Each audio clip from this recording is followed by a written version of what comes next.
They don't care about the Palestinian issue. They care about its effect on the street. The West Bank, where there is growing settler violence. Many members of your government speak loudly in favor of annexation. This is an area of dispute, or at least disagreement, between you and President Trump, very clearly. And it's a problem for Arab countries with whom you would putatively want to do deals. Can you state clearly that, I just don't understand why you don't say clearly you will not pursue annexation?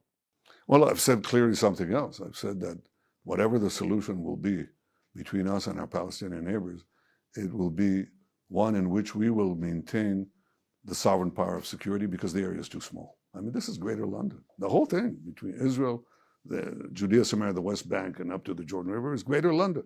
So you're not going to have a regime like the PA, the Palestinian Authority, that teaches its children to be suicide bombers, that pays for slave. That is, the more terrorists kill Jews, the more they get paid, and their families are taken care of. That's not how you educate for peace.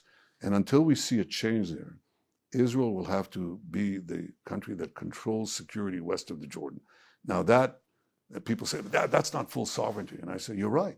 And that's probably a way it's not annexation either. You don't need to have annexation in order to do that. Under the Trump plan originally, we were supposed to annex the main populated areas by Israelis. It was a strip, quite significant, and leave the rest, because that's not going to be returned under any plan. Okay.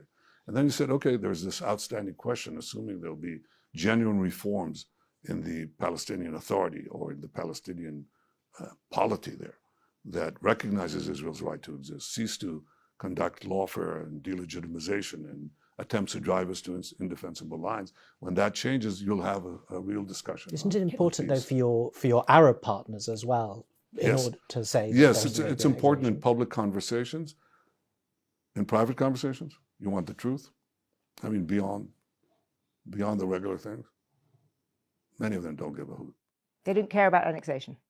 They don't care about the Palestinian issue. They care about its effect on the street. They themselves say, we understand that there's so much chicanery there and so much corruption there, and that they say, we need something in order to continue the Abraham Accords, which I made with President Trump and the leaders of 4 Arab countries. And we got 4 peace treaties.